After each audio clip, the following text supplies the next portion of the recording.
Hi, my name is Eitan Lavie. I'm the co-founder and CEO of Zeppi, and I'm here to talk to you about the challenges and the solutions for providing telehealth to older adults and people with impairments. Obviously, for everyone, the human touch is the best solution for providing personal and quality care. Every physician and every patient would prefer to be able to interact face-to-face, direct, hold a person's hand, give them the comfort, and also be able to converse and understand in detail what the problem is.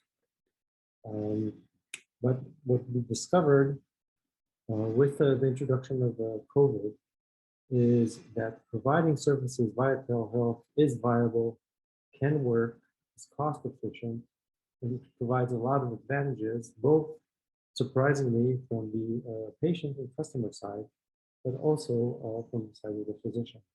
And the numbers are amazing. Before COVID in the US, there were considered growth, 30 million visits a year because reimbursements were starting to come into play. Then that number of the 13% jumped to over 82%.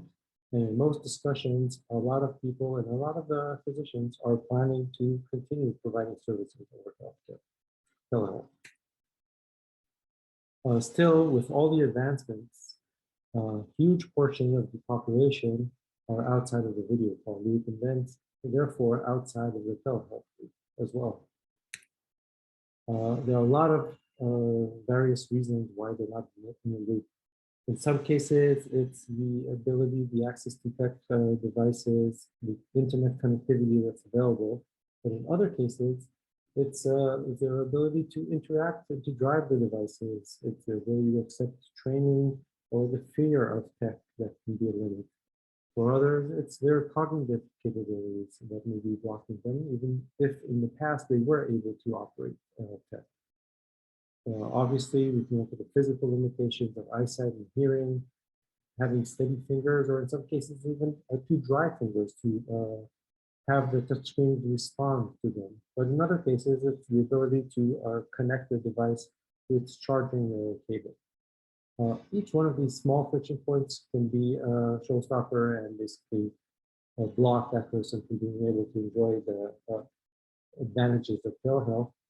In some cases, we simply need the third person to be inside the loop in order to be able to assist. But that creates a huge overhead, whether it's for staff or whether it's for family caregivers.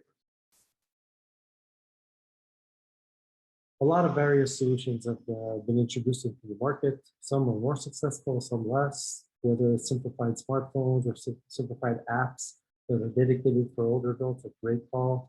In some cases, it's the apps or even covers and docking for tablets in order to be able to have the older adults interact in a proper way.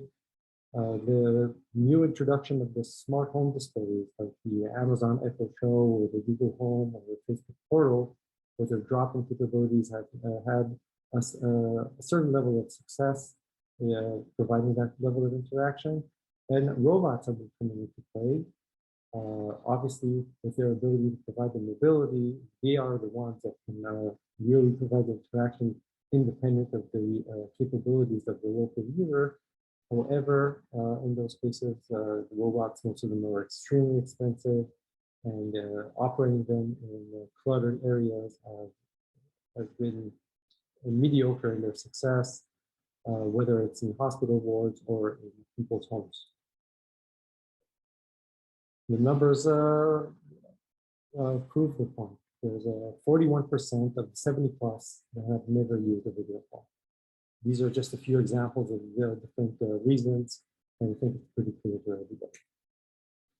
everybody. The more degradation on either the cognitive or the physical side, we understand that the shift from a device that needs to be held, operated, and controlled to a device that will be either completely autonomous or controlled from the other side. A telepresence robot in some cases is like an iRobot with a stick and a tablet on the top.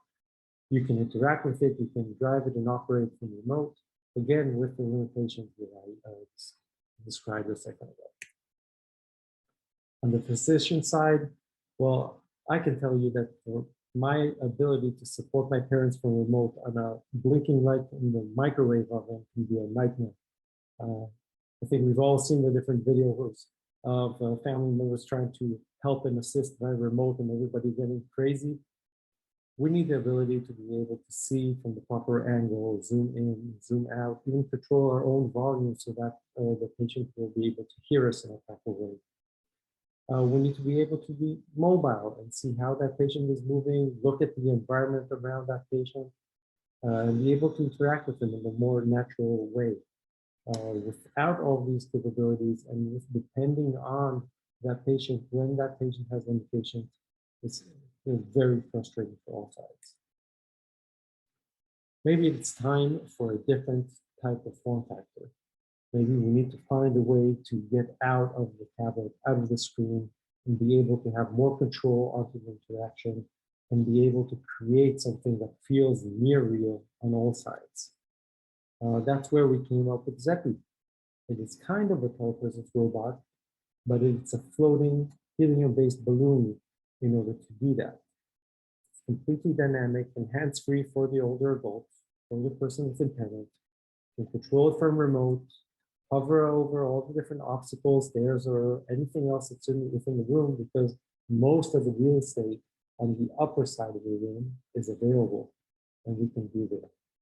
By projecting a life-size image of the person, we're creating a completely different sense of experience, both for the patient, who really feels that there's somebody there with them in the room, and also for the visitor, who with that control and with that interaction can make it as close and real as something real.